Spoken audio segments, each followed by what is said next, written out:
This is Joyce Pellino Crane, News Director at WestfordCAT. I'm here with Barry Rosenberg, and he is an activist and a member of We the People of Massachusetts. He has a lot to talk about here and this pending act.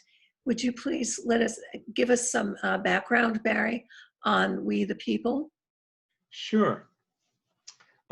We the People Massachusetts is an organization that is promoting the We the People Amendment, that's federally, and the We the People Act, and that's in the Massachusetts State Legislature. And the We the People Act, similar to the amendment, establishes that constitutional rights are reserved for human beings only, and federal and state governments shall limit political contributions to influence elections. So why is this so significant? It is significant because having the cap lifted on political contributions to things like elections created an enormous imbalance. Corporations are able to contribute enormous amounts of money to political campaigns where human beings like you and I might be able to contribute a handful of dollars. Yeah. And so they have an undue influence, and the playing field has been imbalanced. The other reason it's significant is by giving corporations, quote, constitutional rights, they are able to protest when there are laws passed to protect the people that they object to by claiming their constitutional rights have been violated. Yes, and we all know that's important, especially in today's world. Mm-hmm. How does this differ from other amendment proposals? Other amendment proposals, for example, HJ Resolutions 2 and 51 in the federal government do not demand that governments limit political contributions. It states that they may limit it, which, if you think about it, gives them a choice. And the other way it differs is that they don't state that constitutional rights belong to human beings only, which again would give artificial entities like corporations the right to protest anything proposed or anything passed because their constitutional rights are violated.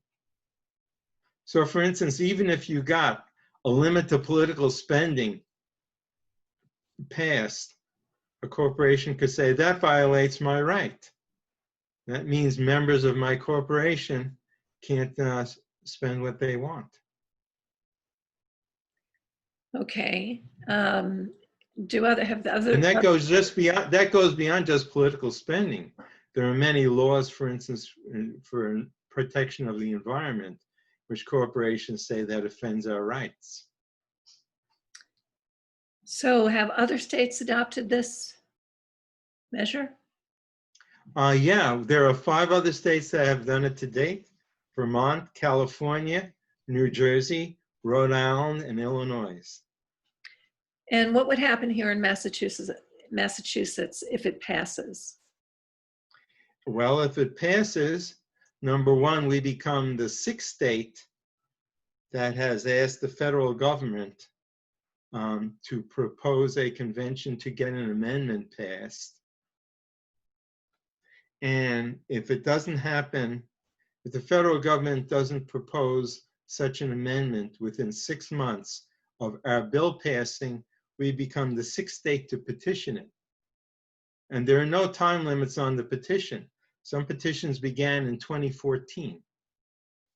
So if we get 33 states, or 2/3 of the states, to pass such acts, then the federal government will be forced to act on this. And where is it now? In terms of the state, well, in terms of legislators voting on this act, okay, turning it into a bill. We have not had a vote on it yet, which is the problem. Mm-hmm. It has Hang on, I am looking for the committee now. The Committee for Veterans and Foreign Affairs gave it a favorable review. Our Westford representative, Jim Arciero, is a member of that committee, and that has helped us. And the Citizens Commission, which is established by question 2 on a 2018 Massachusetts ballots, do the voters want to overturn Citizens United? It got a resounding 71+% yes, and that established a Citizens Committee to propose an amendment. And the Citizens Committee has endorsed the We the People Act. So, well, congratulations on that. Thank you. Last question, what can voters do?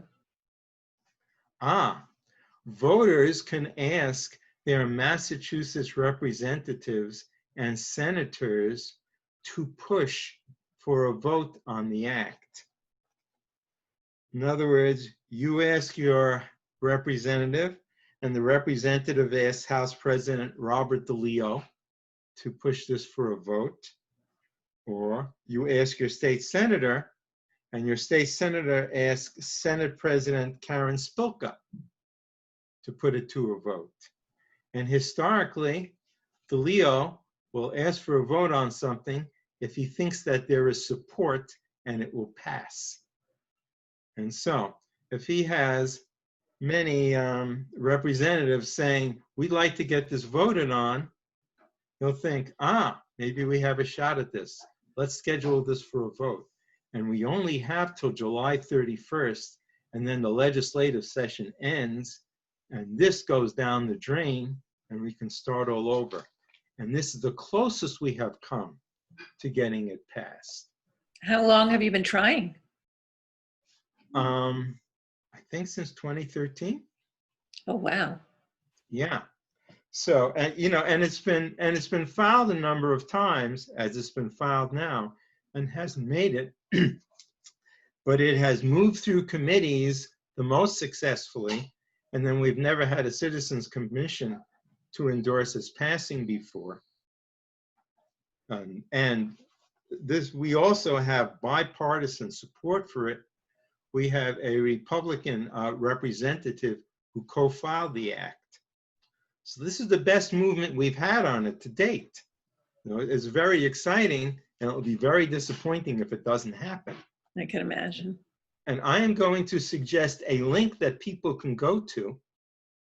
And if they follow the directions on the link, it will be extremely easy for them to write and find their state senator and representative. In fact, it's a couple of minutes once you get this up. If you go to twitter.com/WeThePeopleMass, you will find the Twitter page for We the People Mass. And if you look for the blue colored link that starts with salsa and the number 4, and you hit the link, you will have everything you need to quickly ask your state senator and representative to push for a vote. Wonderful. Thank you so much, Barry, for introducing us to this information so that we can act if we feel we want to. And thank you for hosting me so that this information can be passed on. I am Joyce Pellino Crane, and you're watching WestfordCAT News.